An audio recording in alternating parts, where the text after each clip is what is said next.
Confused about what career to choose? Not quite sure of the range of study and work options compatible with your personality, aptitude and interests? Welcome to Career Cafe, where we give you a ringside view of an exciting career each week. Together, we shall explore the pros and cons, the ins and outs, the programs and prospects, all the stuff you need to make an informed and successful career choice. Hi, I'm your host and career guide Parveen Malhotra, and on the menu today we have the popular but sometimes misunderstood field of business process outsourcing, BPO.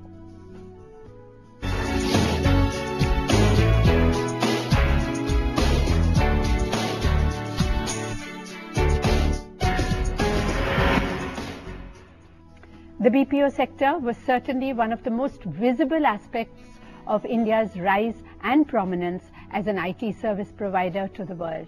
It also dramatically altered the landscape of employment opportunities for young India, often barely out of college and earning big bucks. For this, it got a fair share of media attention, good and not so good. But as is natural with any industry, the BPO sector too has undergone change, from mere back office outsourcing tasks to transitioning to a business partner role that drives business value and goals and not just cost reduction. Present-day BPOs are a logical and critical extension of the client's business. This could be a logistics solution for a retail company, market strategy and compliance for a pharma major, creative and design work for a media company, HR process and compensation management, all of accounting and financial reporting, data analytics. All these mission-critical tasks are part of BPO work today. And to tell us all about the opportunities and dispel some of the myths surrounding this industry, we have with us Sanjay Mehta, MD, Teleperformance India. Sanjay heads the India arm of Teleperformance, a large international provider of outsourced CRM and contact center services with revenues upwards of $3 billion. His 5,000 strong team in India serves clients from Delhi NCR, Jaipur and Indore. Sanjay majored in economics and law from Delhi University and went on to study marketing and strategy at Harvard Business School. Welcome to Career Cafe, Sanjay. What a pleasure. Thank you for having me. So tell me, Sanjay, I'm so glad you're here today because there are so many myths surrounding your industry. Let's blast as many as we can today. Number one, but before we get on to the myths, let's at least tell our viewers what exactly comes in the purview of BPO, business process outsourcing. Well, the definition of business process outsourcing is evolving as we go forward. But primarily at a basic level, anything that can be done from a remote location, aggregated and done efficiently to service the needs of an organization or its customers. Is business process outsourcing, comes under that. A lot of these services are either done in-house or they're outsourced to a specialized company like ours that specializes in these services. So it's quite an extensive or ever-expanding definition, and it's growing as we evolve. So what is the size of the industry in India? Today in India, 10 years of history, and it directly employs over 1 million people, and indirectly many times that number that come together to support all these employees in making the job happen. This includes international as well as domestic, is it? That's true. Okay.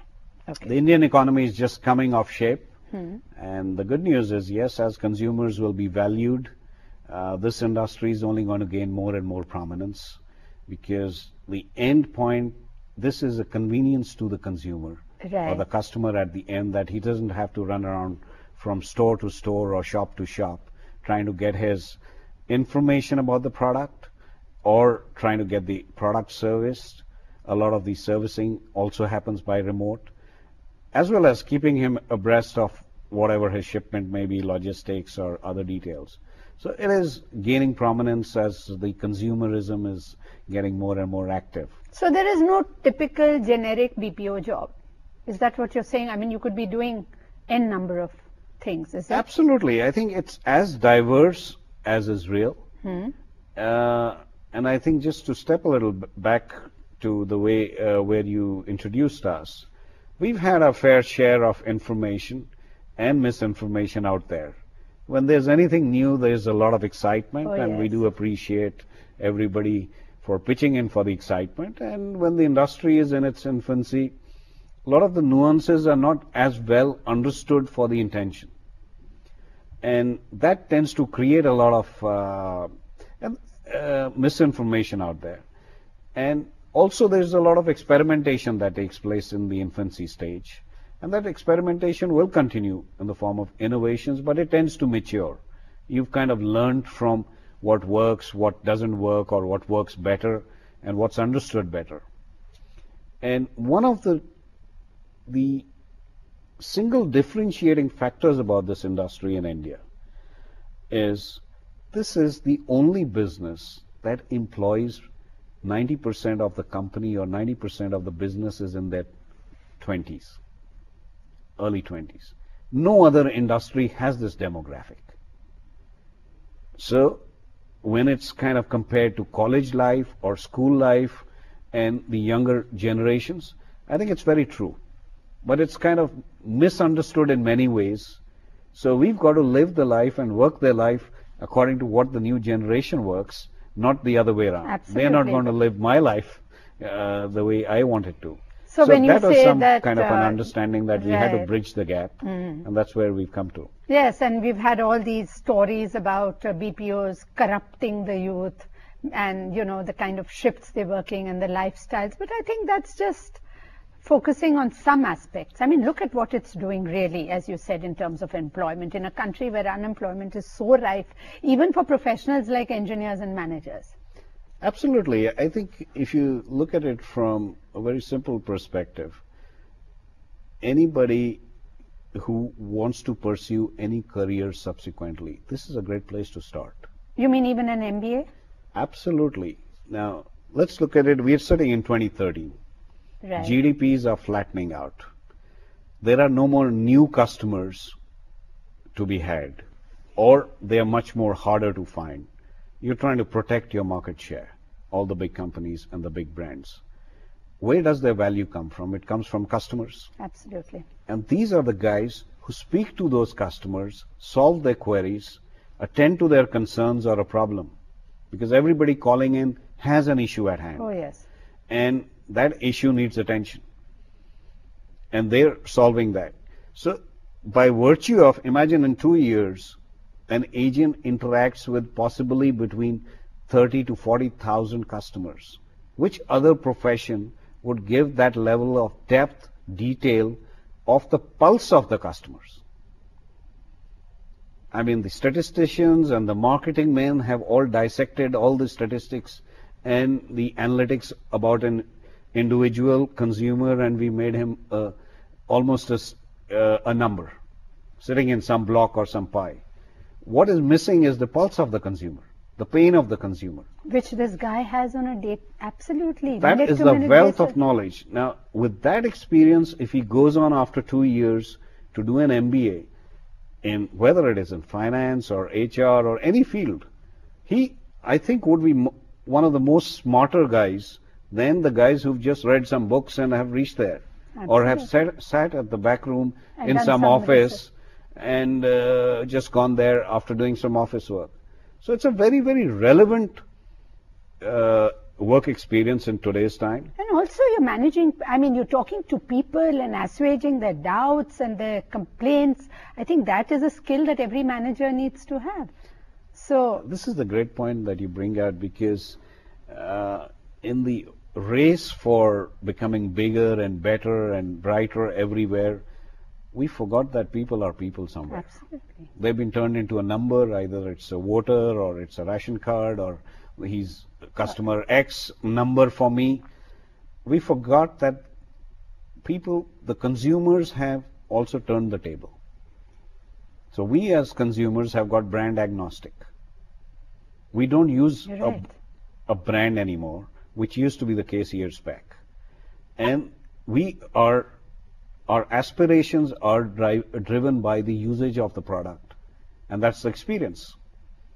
And so that human factor is coming back to life. So that will never go away. Yes, automation and technology has played its role, will play its role, no doubt. It's made the process smarter. It's a facilitator. Absolutely. But the experience that one gets to talk to one person, especially when you are in trouble, when something's not working. Right. In 2013, nobody says my network is down. They say, oh, I can't talk to my friends, or I can't chat with them, or BBM them, or WhatsApp them, or my bank account's got frozen because it's here. So the context is changing very rapidly, and that's what is going to drive this whole change backwards. So let's talk about the positives. I mean, there are so many jobs out there. Do you have a problem finding the right people? Absolutely not. I think this is a very interesting question because a lot has been written about it in terms of scarcity of talent. Now, if anybody has anything to say about scarcity regarding talent, India should be the last place. Take any discipline or walk of life, we've got stars in them, we've got quantities in them, and we've got qualities in them. So I think that's a myth. Yes, what you will not find is ready-made.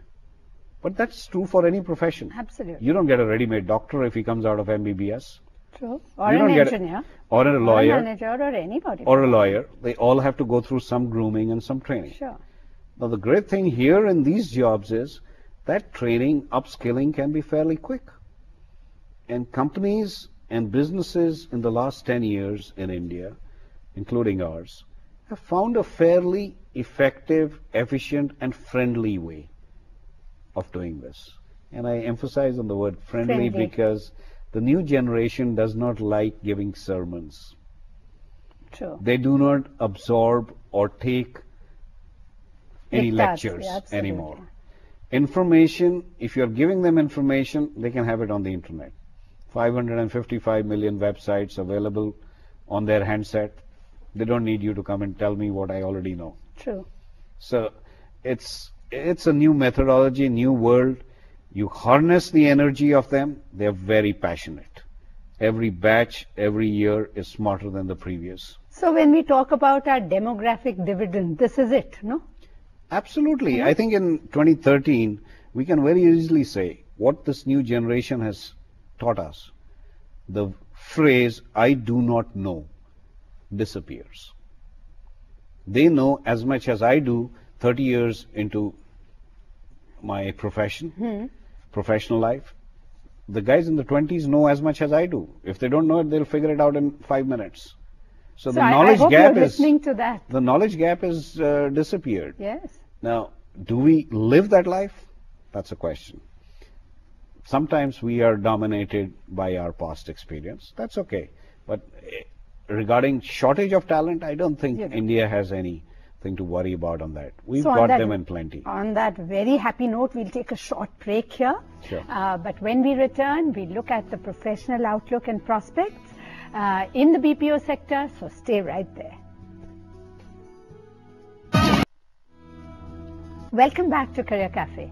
We are looking at careers in the BPO industry, and with us is Sanjay Mehta, MD, Teleperformance India.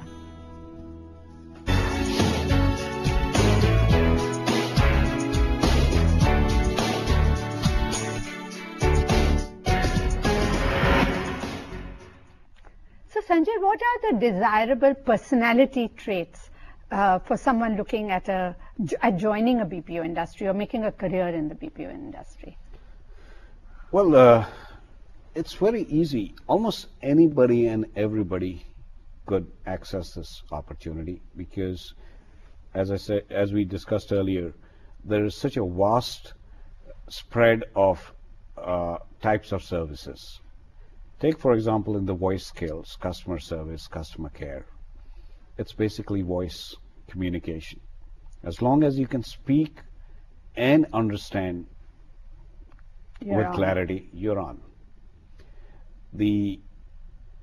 Some of the technical programs may need a little technical aptitude. You don't have to be a B.Tech and a BE, except for a very select few areas. Say tech support. What does tech support? Most of them we run with people just who have tech aptitude. Is it? Flair for little bit of technology play, and if they're good at it, whether it's playing video games or which most with kids some are of the today, yes. applications on the handphones, that's great, because they are given the training. It will be specific to the product and the service, and they will have the training to build on. So you pretty much have almost the whole canvas open. If they're non-voice accountants, accounting, BCom, and what's even better is you don't necessarily need a graduate degree. You don't? A lot of our employees started out as undergrads, And they're financed doing their that, education right. through it, financed their families through some of the their life, and it just carries on. So you could start from anywhere, actually, whether it's after college or before college. So is it easy to get your foot in the door? I mean, what's the recruitment process? It's absolutely easy. We at our company we are mainly into customer service and tech support, voice-based processes on domestic and international. So the first thing we do is a voice test. Okay. It's hello on the phone and a quick chit chat to assess comprehension and normal communication. And trainability. And trainability. Yes, That's a great point. To fit into the trainability. Right. We are not looking for perfect. Right. Perfection doesn't exist. It's not something that's our obligation, and that's our responsibility to make you successful. I mean, we do understand there is no pre-training for this in college or school. True, and that's okay. That's not a negative by any chance. And then from there on, there are a couple of other interviews to look at cultural fit. Because in customer service, it would be better not to have a very aggressive personality. True.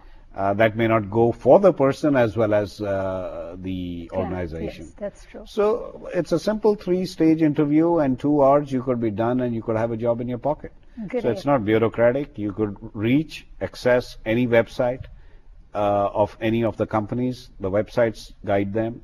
Nowadays there's even Facebook. Sure. So if you're targeting a company, the youngsters know they can reach out on Facebook to present and ex-employees. It's a very, very transparent world.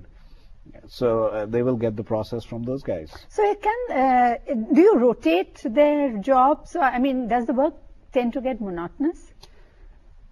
Well, I think excitement of a job lies in the mind of the person doing it. Maybe an old school thought. Because I'd like to answer it. What does a doctor do? He sees unwell people day in and day out. That could be very, very taxing on the brain, heart, and every facet of an individual. Now here, yes, the job can be repetitive in nature, but then you have to be skillful. Each problem is not the same. Sure. There may be some repetition of a problem, but there are challenges. So you've got to have a flair for liking people and solving problems or solving issues, taking ownership, which is a normal thing. It's not. It's a human. It's a human empathy. thing. Yes. Where it becomes challenging is, yes, if the management's not nice to its employees, and nobody's out there trying not to be nice, but some ways, in our little ways, if we don't do the right things that align to them better, so then we've got a cross purpose or a crossroad somewhere coming around. So it's fairly easy, I think, to get a job in the BPO. Okay, now tell me another thing, another myth, common myth that prevails, and that is that, it's a BPO work is dead-end work. You get in as a call center associate, and after that, what? So, please. That's a great question, Parveen, and I think that's been written about a lot. Well, let's take a specific example in our company. Most of the vice president, directors, general managers were agents. Okay. Were entry-level people 10 years back. And they've risen to these positions. And these are not exceptions. Every supervisor comes from in-house. And most companies are practicing that. Some do it better than others. Some do it differently.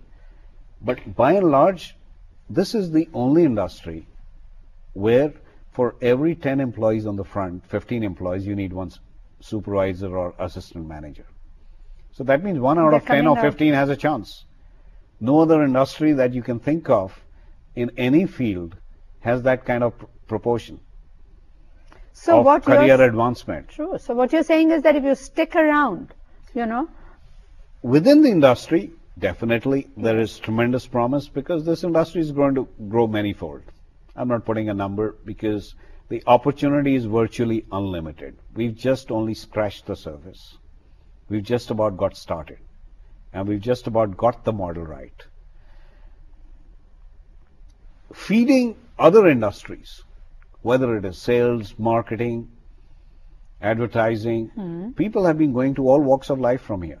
yes, any of the services sector. Any of the services yes. sectors, manufacturing sectors, the human resources, name the function. People have been going. And we in our organization, before we fill in any position, we advertise amongst all the agents, whether it's an accountant's job or it's if somebody's got a BCom degree, you can start off here, or it's an admin job. If somebody wants to move to admin, you're welcome. So what's the career path? You start as an executive or associate then? You start as an associate, and there's a supervisory, first level supervisory job. You could become a trainer. You could become a quality analyst. How far down the line? 6 months to a year. Really? Does any industry provide this opportunity that quickly? And it's not that those guys are raw in 6 months or 1 year of joining the company. It depends on the individual. Because today's day and age is not what you bring as a degree. It's what can you do Absolutely. with the skills that you have and what you have demonstrated. So you could be a trainer. That's a great job. You could be a quality analyst. You could be into recruiting. You could go into HR. You could go into any of the functions that we need. Because we are going to get some positions there and outside the industry. So it's pretty much a feeder to the management cadre outside the industry as well. Because these guys come with a lot of training. But within your industry also there is. I mean, if you Tremendous. want tremendous. That's There is what's tremendous important. opportunity. So this There's myth tremendous that, growth. you know, it stops there is not true. Absolutely not. It's misunderstood. And I think people are beginning to realize now that it is different because a lot of people have seen growth and in the society people have seen people prosper, get promoted to large positions and very responsible jobs. So that should be beginning to change, I think. And what about attrition? One hears all kinds of attrition figures. What explains the attrition rate in this industry? Attrition is again written about a lot. We've got to understand what is this job. Let me explain it to you. And I don't mean to scare the youngsters by any chance, but it is my sincere gratitude and appreciation for this job. It is the hardest job on the planet, to be a voice agent. Imagine sitting for 6 hours, non-stop talking for 6 hours. It takes a lot of courage. Sure. And we, in the industry, did not have good appreciation for that person's hardship. We're beginning to learn. Like experience teaches everything. True. And that, when understood well, you begin to appreciate and feed that person with what he needs. It's not money. 5 years back, I asked my team, where it was all written off that these guys change jobs for 500, 1,000 rupees or 200 rupees. I said, bring me one person who has changed our job from our company for this amount. For this amount. Or any amount. We couldn't get one. Bottom line is, we in the management either do something wrong or don't do the right thing, which disappoints them and does not meet their expectations of niceness. So when you care for employees and care in the right sense and build a caring culture, the attrition dissipates. You will have higher attrition. It will be in the region of nearing 8-9%, and some people might get a shock. But that is the reality of the job. True. Because nobody can go on this job endlessly. It has a life, 2, 3, 4 years maximum. And then you move up. You move on, or you move to a better opportunity. Better opportunities. Okay. So now tell me, How have you, this is our last question, how have you seen the industry evolve? I mean, and what is the shape of things to come? So when we are talking to young people who are looking at the BPO as a career, not just as a stopgap, then, how should they be looking at it? I think this is the right time for looking at the industry. To just quote, there was a CEO survey 2013 done by one of the leading consulting companies globally. 1,348 CEOs were surveyed. In their top 3 priorities was customer experience enhancement. It never figured in their top 3 priorities for the year. Where is this coming from? A little repetition of the past. It's coming from markets getting flat. Consumers are harder to get to provide better customer service. And where do they provide better customer service is call centers, BPO centers. They are either responsible for the fulfillment or the service, query handling, resolution of all that. So the importance in the eyes of the CEOs of the product companies or the service companies that outsource the work to BPOs is going to change dramatically. It has to change if they want to succeed, because they want to see their brand promise fulfilled. And this is a key part of the whole equation in the brand promise fulfillment, because this is where they get all the information and insight of customer chatter. True. Statistics and market reports will give them, but this is a very key part. So in terms of career advancement, all the people working and doing a great job in the call centers and BPO companies will find greater appreciation from their principals. One of the facts about a call center job is you have 2 lives. You're always saying hello and thank you for the client that you're servicing, but you're getting your paycheck from another company. Yes, so appreciation from the client whose product you service on a daily basis, getting a difference in standing is going to create more jobs, more specialists. They will call for more specialists. They will reward the better performing guys and the better performing companies. And I think this is not a trend that's going to slow down, because there are no more new markets to conquer in the world. It's kind of reached a nice saturation point. So to get better and stay better with their brand promise is going to be the norm of the day. And I think the opportunity is there. Great. So I think on that very, very happy note and optimistic note, we'll call it a day here. Thank you so much for coming to Career Cafe, Sanjay. That was really so optimistic at a time when young people are saying, kuch nahi hai, job nahi hai, future kahan hai, engineering kiya hai, abhi job nahi mil raha. I think this is music to their ears. Thank you. Thank you for having me. So do send us your feedback at careercafe@lstv@gmail.com. Next week on Career Cafe, we'll look at yet another super career. But before that, let me leave you with something to think about. Today is the tomorrow you worried about yesterday. So seize the moment and be your best.